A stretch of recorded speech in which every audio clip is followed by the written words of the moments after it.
Салам, мен Аилита Желдеңова. Бүгін біз веб иштеп чыгуу сферасына киришүүдө биринчиден болуп жолуктура турчу термин жөнүндө сөз кылабыз. Ал эми бул болсо фронтенд. Салттуу деп эсептелип калган веб иштеп чыгууну фронтенд жана бэкенд деп аталган сфералар түзөт. Бул эки багыт кокусунан пайда болуп калган жок. Анткени веб мурункудай жөнөкөй болбостон ал да канча өнүккөн.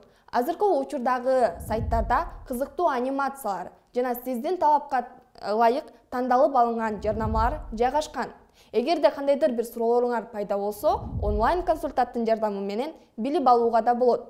Ал эми бул нерсенин бардыгы веб иштеп чыгуу процессин экиге бөлүүгө алып келди. Жогоруда айтылып өткөн фронтенд жана бэкенд. Башкача жөнөкөй сөз менен айта турган болсок, сахна жана сахнанын көрүнбөгөн арты сыяктуу. Колдонуучу көрө алган. Башкача айтканда, биз сиз менен веб баракчаны ачканда эмнени көрө турган болсок, ошонун бардыгы фронтендке тиешелүү. Андагы интерфейс жана кардар тарабы үчүн иштеген функциялар. Ал эми кардар тарабы үчүн иштеген функция дегенчи, бул эмне? Биздин жылдыз.com баракчабызга кирип, мышканын оң жагын басып, сайттын баштапкы коду деген кнопканы баса турган болсок, сайтты түзгөн коддор экранга чыгып берет. Демек, браузер бул өзү кардар тарабы. Фронтендке тиешелүү болгон коддордун бардыгы браузерде бар жана биз аларды көрө алабыз. Ал эми бул фокус бэкенд менен иштебейт. Эми сөзүбүздү фронтенд технологиялары менен уланталы. Фронтенд өзөгү HTML-ден куралган. HTML бул белгилөө тили. Сайттын түзүлүшү үчүн жооп берет. Мисалы, андагы аталыштар, абзац, тизме, сүрөт жана башкалар кирет. CSS сайттын түзүлүшүн сүрөттөөчү тил. CSS кодунун жардамы менен браузер сайттагы кайсы бир элементтин түсү жана анын арткы фону кандай экенин жана кайсы бир элементтерге салыштырмалуу кайсыл орундукта жайгашкандыгы тууралуу билет. JavaScript баракчаны жандандыруу үчүн түзүлгөн тил. Анын эң эле негизги милдети колдонуучунун аракетине реакция кылуу. Башкача айта турган болсок, мышканы басуу, курсорду жылдыруу жана баскычтарды басуу. Жогоруда айтылып өткөн технологиялардан тышкары фронтенд адисине ыңгайлуу жана талапка ылайык болгон сайтты түзүү үчүн дизайнер менен тыгыз кызматташуусу керектелет.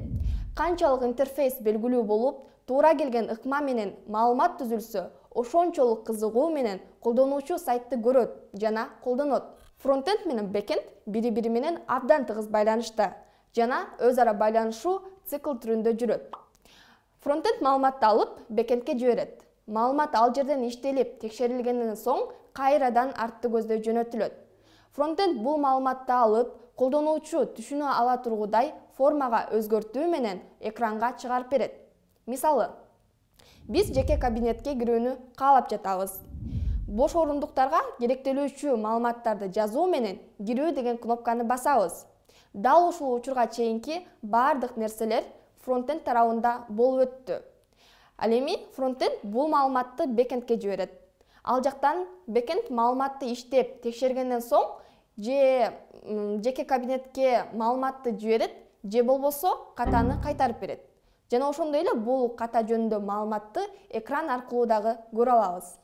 Негизинен бул иштердин аркасында ар түрдүү адистер алектенишет. Бирок алардын ар бириси кимисинде эмне болуп жаткандыгы тууралуу жалпылап болсо дагы билип түшүнүүсү керектелет. Жана ошондой эле фронтенд менен биргеликте бэкендти дагы мыкты деңгээлде билип, эки милдетти тең алуу менен иштеген адистер бар. Аларды full stack иштеп чыгуучу адиси деп аташат. Азыркы учурда фронтенд адистигине болгон суроо талап абдан көп. Жана келечекте коом үчүн бул адистер жетишсиз болуусу күтүлүп жаткандыктан, аларга болгон суроо талап ал да канча жогорулайт. Анткени акыркы 10 жыл ичинде интернетти колдонуу геометрикалык прогресс боюнча алдыны көздөй өстү.